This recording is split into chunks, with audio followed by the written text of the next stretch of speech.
नमस्कार। आप social media पर जो कुछ भी करते हैं, फेसबुक पर जो लिखते हैं, ट्विटर या इंस्टाग्राम पर जो भी साझा करते हैं, अमेजॉन, अलीबाबा से जो खरीदते हैं, उसमें आपका भी प्रोफाइल बनता जाता है और आपकी पसंद, आपकी खरीद फरोख्त की क्षमता, आपका फ़ोन नंबर, आपका पता और आपसे जुड़ी बहुत सारी जानकारियाँ जो है एक डेटा की शक्ल में कंपनियों के पास जमा होती हैं। आज की दुनिया में ये डेटा बहुत अहम है। सारी लड़ाई तो सूचनाओं की है और डेटा की है, इसलिए आप कई बार सुनते होंगे कि आपका डेटा लीक हो गया।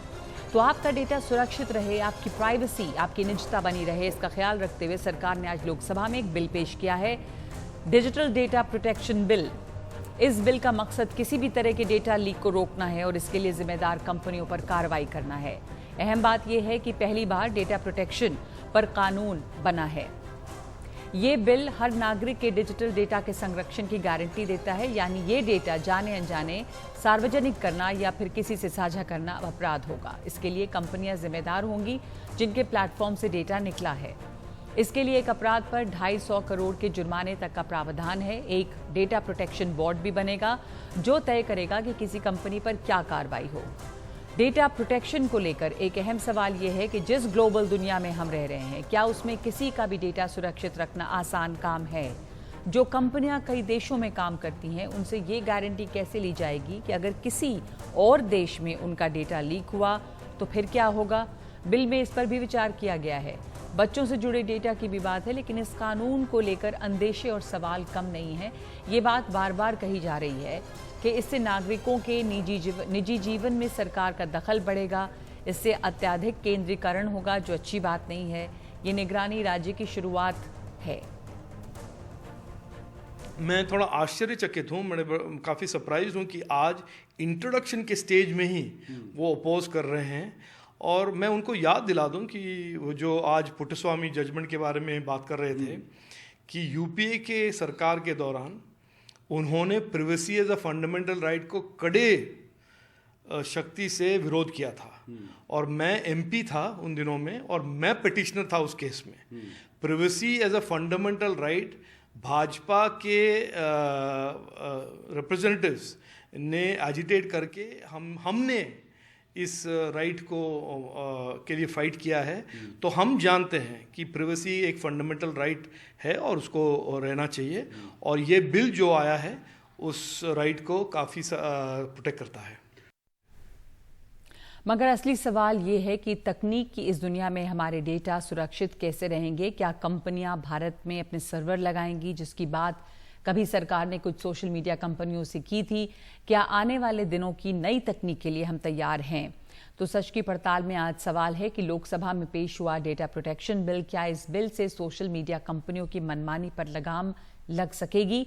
आपकी पास आपके 3 विकल्प हैं, हाँ, नहीं और कह नहीं सकते।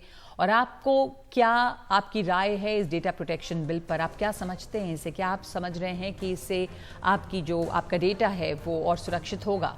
तो अपनी राय बताइए हमें। देखेंगे सच का मीटर एक ब्रेक के बाद। और इस समय हमारे साथ जुड़ रहे हैं निखिल पावा चर्चा के लिए। संस्थापक हैं मीडिया नामा, और पवन दुग्गल हैं साइबर कानून विशेषज्ञ। पवन दुग्गल, इसकी ऊपर जो क्रिटिसिज्म है अभी, उसका वो आपको क्या लगता है कि ये क्रिटिसिज्म जायज़ है कि ये जो है एक तरह से एक निगरानी राज्य की शुरुआत है, या इससे बहुत ज़्यादा एक सेंट्रलाइजेशन ऑफ पावर होगा, या राज्य बहुत ज़्यादा दखल देने लगेगा? या आपको लग रहा है कि इस बिल की ज़रूरत थी और ये इसी तरह के बिल की ज़रूरत थी, ये काफ़ी है डेटा प्रोटेक्शन के लिए? मुझे लगता है स्वतंत्र भारत के इतिहास में वो समय आ गया है जहां पर भारतवर्ष को डेटा प्रोटेक्शन संबंधी विशेष कानून की एक बहुत जबरदस्त जरूरत है। अभी नहीं, दशक पहले से जरूरत थी। हम लोगों ने 5-6 साल लगा दिए अलग अलग लॉ के प्रोविजंस लाने में, अलग कमेटियों को बिठाने में। लेकिन आज जब हम इस दौर पर पहुंचे हैं तो ऐतिहासिक मोमेंट है, क्योंकि एटलीस्ट पहली बार आप भारतवर्ष में डेटा प्रोटेक्शन के संदर्भ में एक डेडिकेटेड कानून लेकर आ रहे हैं। उसका कारण यह है कि भारत का जो सूचना प्रौद्योगिकी कानून है सन 2000 का, वो संपूर्णतः डेटा प्रोटेक्शन के पहलुओं को डील नहीं करता। जहां एक और ये बहुत जबरदस्त ऐतिहासिक कदम है, वहां दूसरी ओर अगर आप ध्यान से जो ड्राफ्ट बिल पर नजर डालें तो आप पाएंगे कि शायद उम्मीदें ज्यादा थी, लेकिन कानून के प्रावधान थोड़े बहुत कमजोर निकले। कारण ये कि इसमें सबसे महत्वपूर्ण बात यह कि भारतवर्ष में डेटा ऑफेंसेस बहुत ज्यादा हो रहे हैं, लेकिन डेटा को लेकर कोई जुर्म ये डेटा प्रोटेक्शन कानून परिभाषित ही नहीं करता।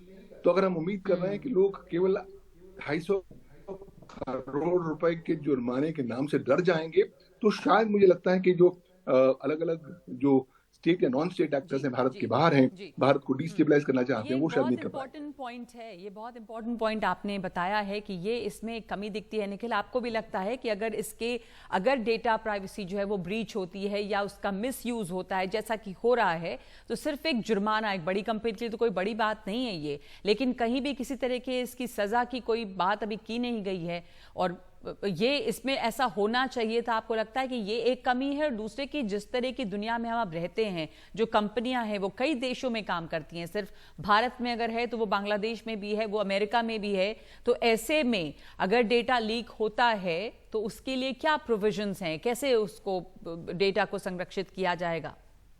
देखिए, मेरे हिसाब से सिविल पेनल्टीज इसमें जरूरी थी। क्रिमिनल पेनल्टीज तो डेटा लीक्स के लिए मुझे नहीं लगता होनी चाहिए थी, क्योंकि काफ़ी बार ये ना डेटा को सिक्योर रखना एक फाइट होती है। लोग उसको ब्रीच करने की कोशिश करते हैं और कंपनीज उसको सिक्योर करने की कोशिश करते हैं। तो काफ़ी बार ऐसी चीज़ें होती है जहाँ पे कोड में कहीं पे गलती हो जाए या कहीं पे कोड किसी ने ब्रेक कर दिया, तो उस हिसाब से क्रिमिनल पेनल्टीज मेरे हिसाब से नहीं होनी चाहिए। सिविल पेनल्टीज ठीक है, पर मुझे ज्यादा एक्चुअली प्रॉब्लम इस चीज से है कि इस बिल में privacy as a fundamental right की प्रोटेक्शन नहीं मिली है। मतलब गवर्नमेंट ने अपने आप पर कोई रोक नहीं लगाई है जिस तरह से वो डेटा एक्सेस करेंगी। इस बिल में एक्चुअली एक प्रावधान ऐसा है जिसमें गवर्नमेंट अनस्पेसिफाइड रीजंस के देकर किसी भी कंपनी से सिटीजन्स का पर्सनल डेटा ले सकती है।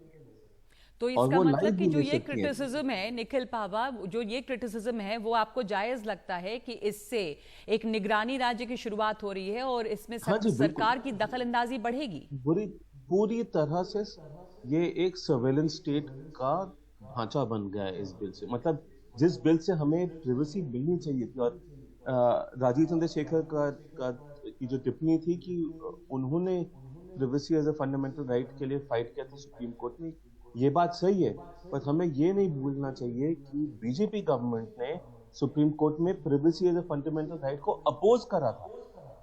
और जो आधार के केस में जो 9 जज बेंच के पास गई थी, वो इसलिए गई थी क्योंकि गवर्नमेंट बोल रही थी कि प्राइवेसी फंडामेंटल राइट नहीं है। गवर्नमेंट वो केस हारी थी। तो ये जो डेटा प्रोटेक्शन बिल है, ये बहुत ही कमजोर बिल है। इसमें बिजनेस के लिए भी प्रॉब्लम्स क्रिएट करे जा रहे हैं, जैसे कि अगर किसी बच्चे को इंटरनेट एक्सेस करना है, और मतलब मैं 10 साल की नहीं, मैं 17 साल के बच्चे की भी बात कर रहा हूँ। हर वेबसाइट एक्सेस करने के लिए, हर ऐप एक्सेस करने के लिए उनको अपनी उम्र वेरीफाई करनी होगी, और पेरेंट को वेरीफाई करना पड़ेगा कि वो बच्चे को अलाउ कर रहे हैं इंटरनेट एक्सेस करने का। और कोई अगर मैं ऐप चला रहा हूँ, मुझे क्या करना होगा? मुझे हर आदमी, हर औरत, हर बंदे को वेरीफाई करना होगा कि ये बच्चा है कि नहीं है। तो मुझे डेटा कलेक्ट करना पड़ेगा। इससे प्राइवेसी की प्रोटेक्शन कहाँ मिलती? ये तो डेटा कलेक्शन स्कीम बन रही है। तो ये बात ये पहली बार नहीं उठा रहा हूं मैं, बार पिछले 5 साल में हमने श्री कृष्णा कमेटी बिल के टाइम से ये बात उठाई है कि हर चीज के लिए वेरिफिकेशन करने की क्या जरूरत है? ये तो डेटा कलेक्शन हो गया। तो मुझे नहीं लगता इंटरनेट के यूजेज के साथ ही हर बार जब वेरिफिकेशन की बात हो रही है, तो आपने सही कहा कि एक तरह से ये डेटा कलेक्शन ड्राइव है, और privacy as a fundamental right उसकी तो यहाँ पे गुंजाइश नहीं दिख रही है। पवन दुग्गल साहब, ये एक बड़ा खतरा है, ये एक विजिलेंस स्टेट एक तरह से ये बन रहा है, और हर एक चीज में जब आप वेरीफाई करेंगे, अपने डेटा को देंगे, तो एक डेटा कलेक्शन ड्राइव ये हो रहा है, जैसा कि कह रहे हैं निखिल। आपको क्या लगता है पवन जी इस पर? मुझे लगता है कि इस बिल में बहुत सारी खामियां हैं। उन खामियों को रिमूव करने की आवश्यकता है।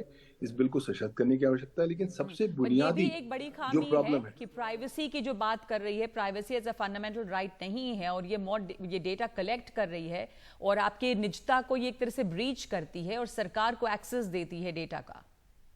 देखिए, जब आप उच्चतम न्यायालय के फैसले जस्टिस पुट्टास्वामी बनाम यूनियन ऑफ इंडिया के मेन सिद्धांतों पर दृष्टि डालते हैं, तो आप पाएंगे शायद उन सिद्धांतों का प्रतिबिंब आपको इस कानून में नहीं मिलता। तो कहीं ना कहीं चलिए, अगर ये कानून एज इट इज पारित भी हो गया, तो संभावित तौर पर उसकी चुनौती दी जा सकती है कि ये संविधान के प्रावधानों का उल्लंघन करता है। लेकिन उससे बड़ी बात तो ये है कि आपने ये डेटा प्रोटेक्शन लोगों के पर्सनल डेटा के संरक्षण के लिए बनाया है, लेकिन आपने लोगों को रेमेडी दी ही नहीं, कोई रेमेडी आपने प्रदान नहीं कर रखी है। क्यों? अगर मेरा पर्सनल डेटा कल को लुप्त होता है या ब्रीच होता है, तो इस कानून में मेरे पास कोई रेमेडी नहीं है। हाँ, मैं शोर मचा सकता हूँ, मैं शिकायत कर सकता हूँ, लेकिन मुझे कुछ इफेक्टिव हाथ में कुछ नहीं मिलेगा, क्योंकि एट बेस्ट कानून कहता है कि मैं आपको फाइनेंशियल फाइन्स की बात कर रहा हूँ, 0 रुपए से लेकर 250 करोड़ रुपए तक। कितना डिटरमिन होगा वो डेटा प्रोटेक्शन बोर्ड बताएगा, लेकिन अल्टीमेटली पैसे सरकार को जाएंगे, मेरे पास कुछ नहीं आने वाला। तो एक बार मेरे पर्सनल डेटा चले गए तो ऑलरेडी मेरे पास डबल ड्यूटी का सामना करना पड़ सकता है। आपके पर्सनल डेटा गया और जो जुर्माना भी लगता है वो पैसा सरकार के पास आता है, आपको तो किसी तरीके को इंसाफ वहां पे मिला नहीं। तो इसमें कुछ एक अच्छी बात भी आपको क्या लग रही है पवन जी? ऐसा आपने कहा था कि कम से कम एक शुरुआत है, एक बिल बना है, एक फ्रेमवर्क है कि आपकी जो प्राइवेसी है उसको लेकर और एक लायबिलिटी एक डालना उन कंपनियों के ऊपर, सोशल मीडिया प्लेटफॉर्म्स जो हैं उन पे कुछ लगाम लग पाएगी आपको लगता है? क्योंकि बहुत सारे एक्सपर्ट्स जो हैं वो इसको बड़ा वेलकम भी कर रहे हैं, स्वागत कर रहे हैं इसका। तो इसमें क्या आपको ऐसा अच्छा कुछ लग रहा है? मैंने प्रारंभ किया कहते हुए कि ये ऐतिहासिक कदम है। क्यों? क्योंकि अब जो सरकार ये कानून लेकर आ रही है, पहली बार आप भारत के उपभोक्ताओं के, भारत के नागरिकों के हाथों को सशक्त करने का प्रयास कर रहे हैं। आप कह रहे हैं कि भारतवासियों का डेटा जो अब कंपनियां अभी तक अंधाधुंध बेचा करती थी, खरीद फरोख्त किया करती थी, अब वो मेरी इजाजत के बगैर नहीं कर पाएंगे, और इजाजत देने से पहले आप मुझे नोटिस देंगे। तो आप कहीं ना कहीं जो भारतवासियों का जो डेटा है उसके संरक्षण की आप बात कर रहे हैं, कुछ सिद्धांतों की बात कर रहे हैं, चाहे वो कंसेंट का सिद्धांत हो, चाहे वो नोटिस का सिद्धांत हो, और चाहे साथ ही साथ जिम्मेवारी का सिद्धांत भी क्यों ना हो। तो अकाउंटेबिलिटी और ट्रांसपेरेंसी बढ़ेगी। हाँ जी, देखिए पवन जी ने कंसेंट की बात करी कि परमिशन लेनी होगी डेटा कलेक्ट करने के लिए। मैं ये भी बताना चाहूंगा आपके व्यूअर्स को कि इस बिल में ऐसे प्रावधान हैं कि बिना कंसेंट के, अगर जैसे हमारी फोटो सोशल मीडिया में है, तो कोई भी कंपनी बिना हमारे कंसेंट के उसको कलेक्ट करके उसको प्रोसेस कर सकती है, उसको यूज कर सकती है। तो जैसे कि दुनिया में यूएस में, यूके में केसेस चल रहे हैं कंपनी के अगेंस्ट, जिसने सोशल मीडिया से डेटा कलेक्ट करके लोगों का फेशियल डेटाबेस बना दिया। अब इसको रोकने के लिए कहीं भी कोई भी प्रोटेक्शन नहीं है, बल्कि इसमें लिखा है कि जो भी डेटा हम पब्लिक में डालते हैं वो कोई भी आके उसको स्क्रैप कर सकता है और अपने सिस्टम्स में एआई के लिए, अपने सर्वेलेंस के लिए यूज कर सकता है। तो ये कहाँ का डेटा प्रोटेक्शन हुआ? ये कहाँ की पॉलिसी? मतलब जस्ट बिकॉज मैंने अपनी फोटो डाल दी। सवाल आप दोनों से, एक आखिरी सवाल आप दोनों से। निखिल जी, अगर मैं आपसे पूछूं कि ये डेटा प्रोटेक्शन बिल आता है, ये कोई आम आदमी जो आज सुन रहा है कि एक डेटा प्रोटेक्शन बिल आया, इस पर कानून बन सकता है, तो हम क्या समझे, कैसे हमारा डेटा जो है इससे सुरक्षित हो रहा है, या क्या असर पड़ेगा किसी भी आम आदमी की जिंदगी में इस डेटा प्रोटेक्शन बिल से अभी फिलहाल?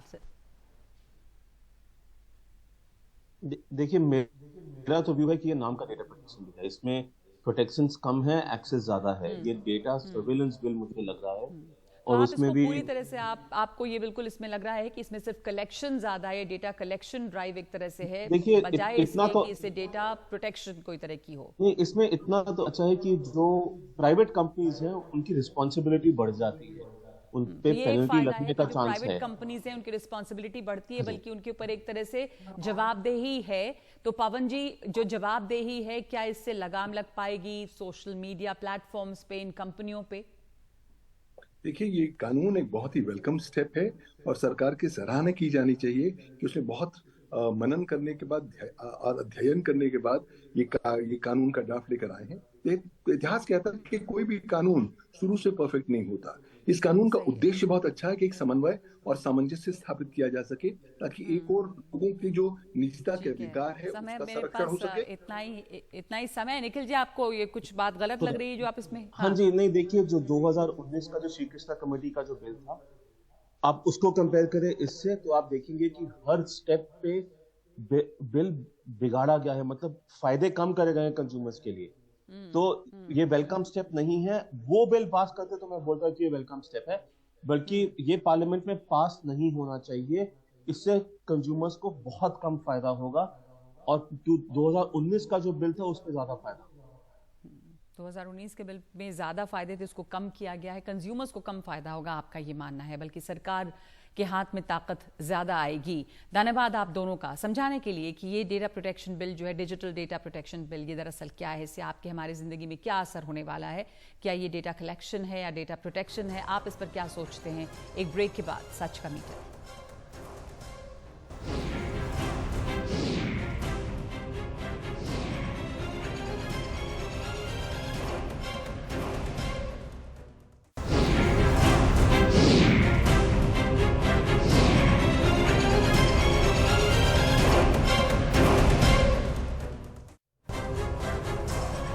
तो आज का सवाल सच की पड़ताल में ये है कि लोकसभा में पेश किया गया डेटा प्रोटेक्शन बिल, क्या इस बिल से सोशल मीडिया कंपनियों की मनमानी पर लगाम लग सकेगा।